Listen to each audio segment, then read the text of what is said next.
Hey y'all, thanks for joining us for another episode of SNEED-CAST, where this time around we'll get to talk to Tiffany Green, founder of Dillonades. She's going to be giving us a behind-the-scenes look at what it was like to start Dillonades, some of the challenges that she's come across, some of her biggest accomplishments, and what it's like to add SNEED-JET technology to her workflow. So stick around and watch the episode. So your customer success story was actually the first one that I read about and wrote about, so really happy about this. But I kind of just want to get to know, tell us a little bit about Dillonades. Like, how did it all get started? All right. Well, Dillonades, of course, is we're a beverage company. We make freshly squeezed lemonades, and we bottle them up, and we infuse them with fresh fruit. So there's no artificial ingredients and no preservatives, and all our stuff is done deli, and we deliver within 24 hours to all of our locations. Since we don't have any preservatives or anything, we have to get the product out really quickly. Dillonade started in 2020, but that's not actually when I actually started making lemonade. So I started doing lemonades, iced teas, and cupcakes about a little over 15 years. So it was just a hustle.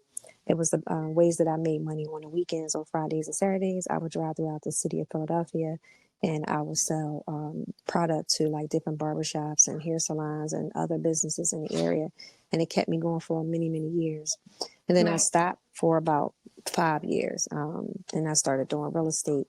And then during the pandemic, me and my son, we talked about it, building the business back up and actually taking it from a hustle to turning it into like a legal entity. And that's what we did. So it used to be called Fruity Girl. And then I changed it over to Dillonades. My son's name is Dylan. So that's where the whole Dylan come in. And he worked with me from time to time.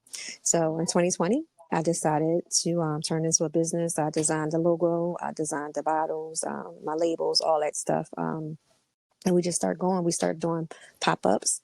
We did home deliveries, which was different because before I would ride to the businesses, but during the pandemic, you weren't able to do any of that stuff. So we did more home deliveries. Then we did pop-ups, and then I attracted like the likes of some celebrities, such as like Master P. And then he put us on his platform. When he put us on his platform, then we were able to ship our product all around the USA. And then we started doing bigger events like the flower show, Dilworth Park. We did a pop-up at the supermarket, and then we landed shelf space. So it was in 7 supermarkets, ShopRite supermarket, Fresh Grocer supermarket here, and then we're also in some other stores throughout our city that sells fresh products as well. And then we have a kiosk at 30th Street. Then we have a kiosk at the mall in Cherry Hill. And then we're going into airports in probably like the next 30 days to Philadelphia Airport. So we've been growing. It's been going because it's only been a couple years now, but it's been moving at a very fast speed. Right. No, I can definitely see that. And then I actually saw your episode on Master P. What did you think when you first got the call, or how did you feel? It was exciting because what I did was I had sent out some sample products, and I sent it out months ago, probably like in July, or in end of July, maybe beginning of August. And I didn't get a call from him till like October. So it was like totally out of the blue. I didn't even think that he was going to call. And yeah, so we introduced him to the product. He talked about it. He flew us to his house.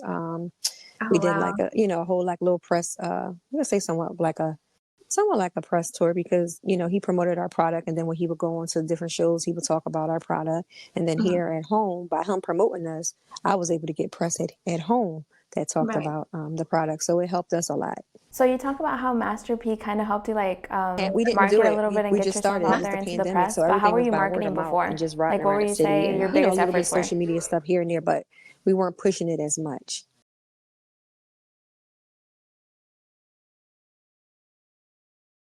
And then we all know that, your first sale is kind of like the biggest one, or the one that's more memorable. Do you remember your first sale, like with your son? And I don't remember the first sale, but I remember our first pop-up. But I don't remember our first sale. It was cool because it was actually a restaurant that allowed us to set up a display in front of their facility, and we sold lemonade to their customers. So that was the first time me testing the market. And also, when I first started doing the whole process of the lemonade and iced tea, I used to use a mix. Now it's freshly squeezed, so it was able to give me like a opportunity to test the product because it was a different product, and it worked out well. What would you say the biggest challenges in the beginning, like starting off? Like when you started Fruity Girl compared to now with Dillonades? I say that the difference now is I have a staff, so I have employees that actually work for me. I'm not doing a lot of the work, and just what would be my biggest thing now? I think that the biggest challenge now is being on shelves with a product that has such a limited shelf life. I think that would be Mhm. it. Because before it was just a hustle. So once I sell it to you, I'm gone. Right. Now it's a little bit different because I'm actually delivering product and we're putting product on shelves. So if there is any returns or any issues, things like that, I have to address those. Whereas before, Mhm. once you purchase something, you go on with the win. So that's the biggest challenge that we have right now is a short shelf life. Right. And then I know that you guys have product in New York, Not yet, not Philadelphia, yet. We're still but are you trying to guys like starting to pretty export much like out of like those corner states those or markets out of first those before we areas? move into other Not yet? markets. Okay. Okay.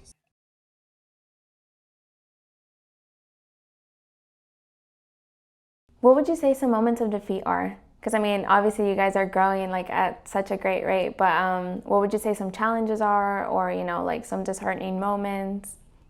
It's just more so like short shelf life and still deciding whether or not I want to invest into more equipment or do I want to find a co-packer. That's really like my biggest challenge right now is deciding on Right. in-house or outside.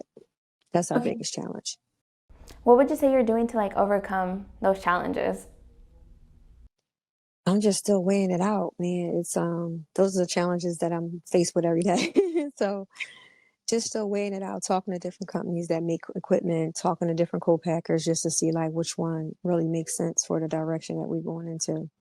So Mhm. I'm working towards it every day, but I haven't finalized anything. What would you say it's like working with Dylan? Like since he is your partner on all of this? By by him being a child, he's still able to be molded.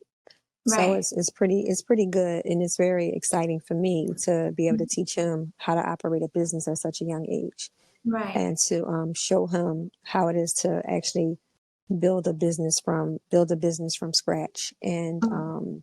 turn it into a successful business. So that part is very exciting. I think it's exciting for him too to really see and be there step by step. And then I still allow him to be a kid, so I don't fully put all of that responsibility on him. When he's Right. available to work and be a part of it, I keep him there. But other than that, if he got basketball or school, those things are more important than what I'm trying to teach him now. What would you say his favorite part of the business is so far? I would say he like actually making the lemonade. Yeah, Okay. he likes to be in the production more than actually out in the field doing sales. Mhm. Yeah, he likes production more.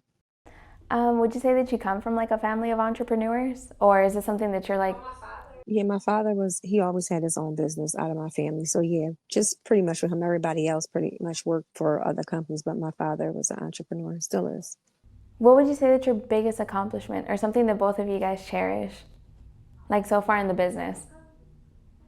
The response and stuff, and it's a product that's been well liked by different people, like his school and friends and just strangers. I think that part of seeing the growth and just seeing the response that people give when they taste the product, which lets us know like it's a universal product. It's Right. not just a product made specifically for one genre of people. It's for everybody. So I think that's the most exciting part to see their reviews and their Mhm. responses. No, it definitely seems like you guys are bringing a community together. So it's really nice to see. Um, Let me see. Okay, so we know that you have some of our SNEED coding solutions Actually, I think I saw technology, you. but No, how I did saw you you first guys at come the trade across us? show, Like, were that you doing Pack just Expo show. web I was walking searches by, but I was or? already looking for a company that had printers that we could use to put our dates on our bottles, and that was the system that was affordable for us at the time, Right. and it worked out well. But yeah, I met them at the trade show.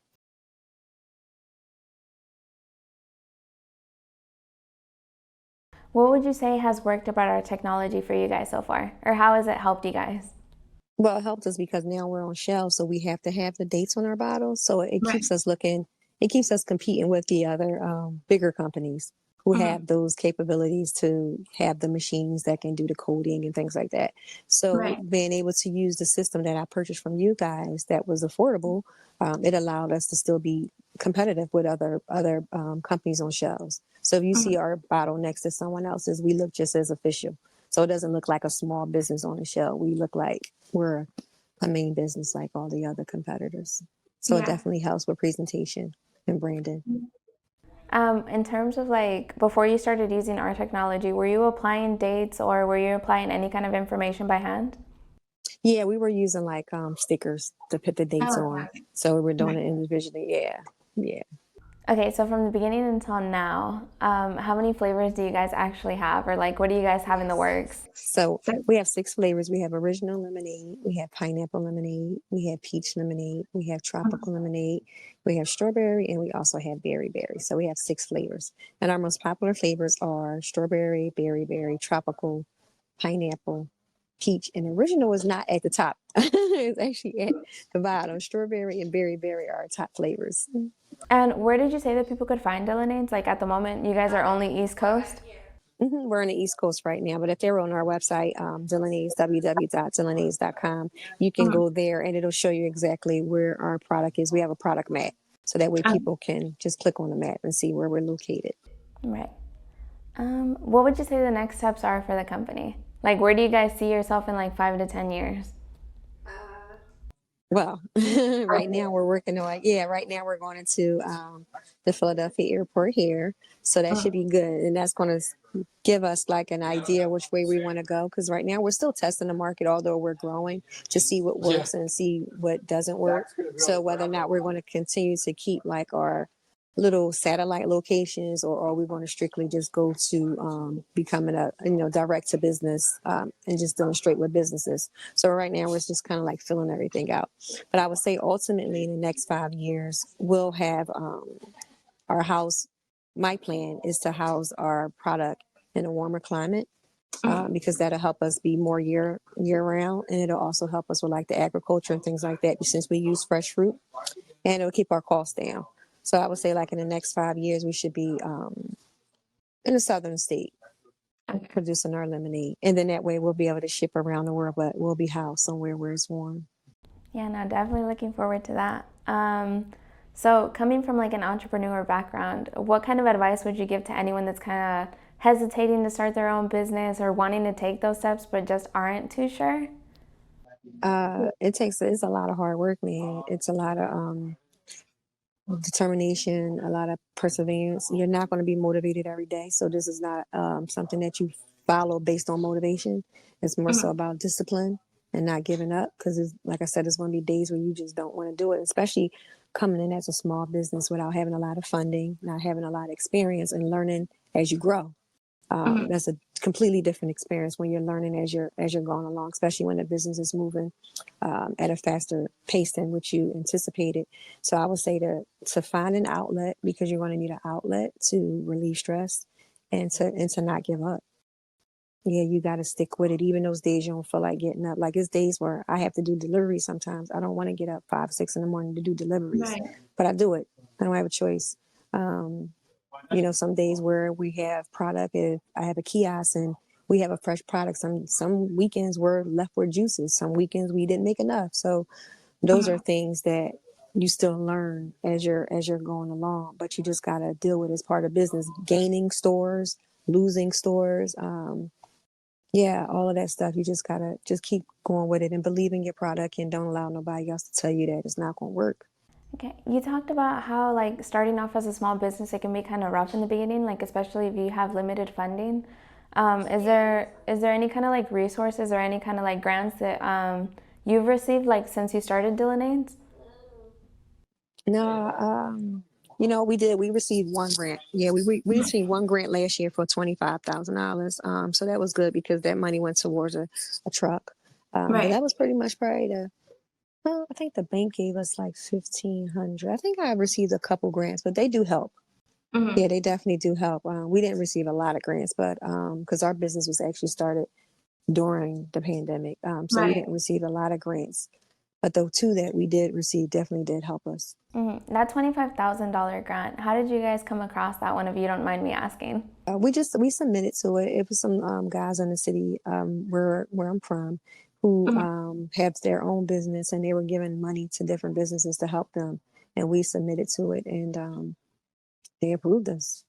We won the grant. Yeah. Is there anything that you would like to add, like just personally from Dillonades, or anything that you feel like I missed? No, I think you tapped onto. I think you tapped onto everything. Yeah, I think you did a good job. I think you tapped on to everything. Yeah, I don't have any comments. I think it was good. Okay, in that case, Thank you so much for your time. You know, it was such a pleasure to speak to you. Again, you were the first case story or success story that I ever got to write about, so it's nice to actually get to talk to you. No problem. If you guys need anything, just let me know. Sorry, I got the earpiece. I don't have a. I'm No old school. I worries. gotta keep this one. The other one, they don't work for me. That's But okay, yeah. I But if understand. you missed out on anything and you need to call me back, just call me and I'll answer whatever questions you have. Alrighty, thank you so much, Tiffany. That was it for this episode of SNEED-CAST. Thank you so much for watching. Remember to like, comment, subscribe, and hit that notification bell to stay up to date with all of our great content. We'll see you guys next time.